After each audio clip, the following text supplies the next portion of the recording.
And so you see again that it becomes shrinking, shrinking, shrinking, shrinking. And the next tool that the Israeli government then used was that of the wall. And as they indicated in the introduction, I was part of the team that assisted in the litigation, the successful litigation of this case before the wall. So again, you can see what the purpose, what the strategy is. Confine, shrink, take as much land as possible, whether it's by building a settlement, whether it's through a closed military zone, whether it's through establishing a nature reserve, whether it's through establishing a wall. And again, you'll notice the wall is not on the Site 67 border, although it's not for security reasons, but going around the settlement. So all of these are simply designed to try to shrink and shrink and shrink and confine the Palestinians into as little space as possible. You can see how the areas that are left over. Now, here we go to the roads. Now, one of the things that I was mentioning is that when one of the reasons that Israelis ended up moving into the territories in the first place was not only were they economically incentivized to move into the territories, but they also got better roads. And the roads are, you can see the ones that are now coming up there. These are roads that are primarily used by settlers, and the vast majority of them are actually off limits to Palestinians. The question is, how is it that you can tell a Palestinian car from an Israeli car? There are different license plates.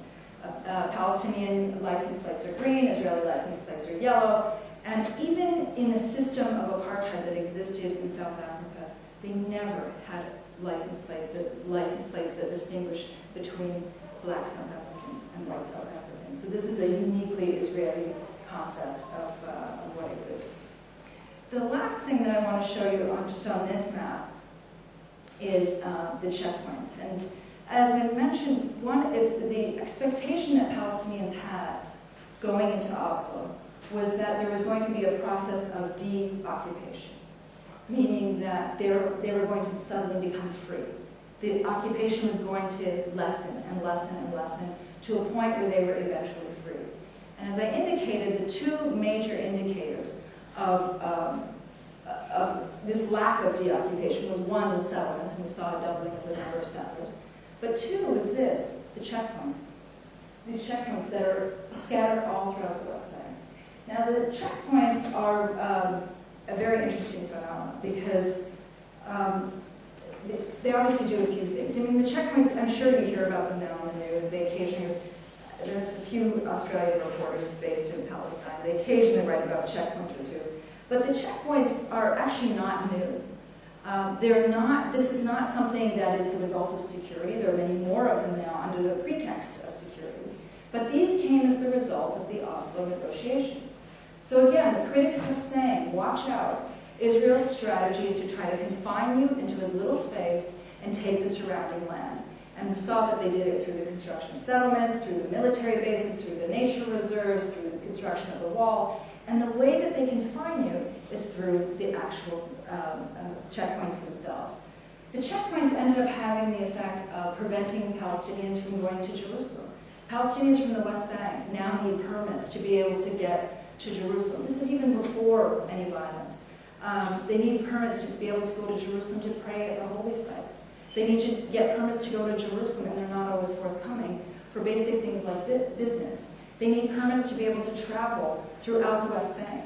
They need permits to be able to get between the West Bank and the Gaza Strip. They need permits to be able to go to certain areas of the West Bank, so for example, Jericho. They need permits for just about every form of their lives. So whether it's being able to travel, see your family that's in Gaza, go to university. Students from, for example, from the Gaza Strip are forbidden from studying in the West Bank. All of this requires Israeli permission, and the resulting effect has been to confine the Palestinians into as little space as possible while their land continues to be taken by these growing settlements. And so this is what it looks like now. And that's where the wall is, as you can see. Now the next slide that I'm going to take you through is just a little bit of more on the wall itself. And the reason that this is so good, this picture is so good, is because it's actual satellite imagery. This is not like an artistic rendition, but this is actual satellite imagery of one area of the West Bank.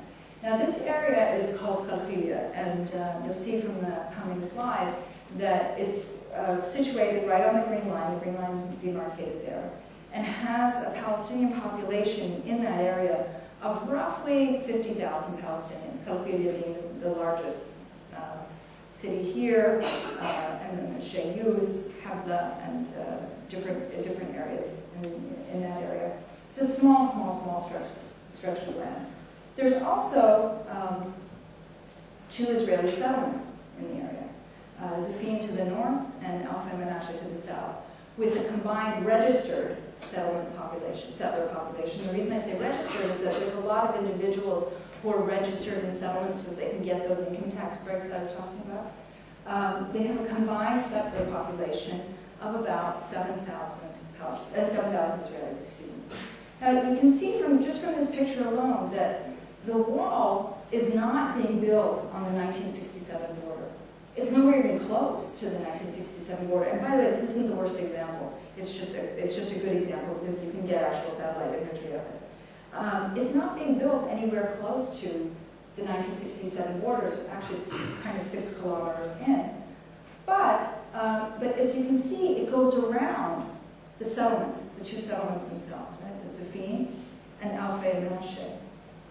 So that the Israeli settlers get full access into Israel, and the Palestinians get confined into small little spaces with closure around them. And you're going to see the closure coming up here. So here are, now the Israelis, in order to try to appease the Americans, because when this wall went up, there was a lot of commotion. Just in the same way that there's been a lot of commotion surrounding Gaza, and I'll get to Gaza soon. There was a lot of commotion surrounding the construction of the wall, and Israel came forward and said, well, no, it's not so bad. We'll put some gates in there, and we will allow people to pass, and it'll be okay. It won't be so awful. But the gates themselves are only operated 3 times a day for a period of between 15 to 30 minutes every day.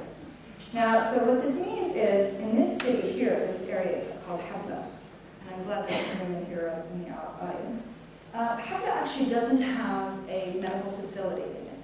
There's no hospital in the area. There's a mobile clinic, but there's no hospital. So for a woman who is pregnant and is about to give birth, the Israelis have specified the rules, the time frame that she's allowed to give birth from 7 to 7:15 in the morning, from 12 to 12:30 in the afternoon, and from 3 to 3:45 in the evening. So if you want to have a child any time out of there, let's say 6 o'clock at night, and you're not allowed to have a child. In other words, you're not allowed to get medical access. And I'm glad there are some women who are here, because I'm sure that they can attest to the fact that most children are not born between 7 and 7:15, and 12 and 12:30, and 3 and 3:45 in the afternoon, but rather late at night and early in the morning. And so this is what it has meant for Palestinian women, is that, and farmers and so on and so forth, is that, again, their life is confined to trying to seek permission from the Israelis to be able to access their own land, whether it's to get to their farms, whether it's to get to a hospital, whether it's to get to schools. Each one of those things requires Israeli permission. Now, you'll see also in regard to where the wall is that the wall is not just going around the settlement itself, but it's also going around the planned expansion area of the settlement as well. Again, the process: confine the Palestinians into as little space, take as much land, confine, take as much land. And this is what basically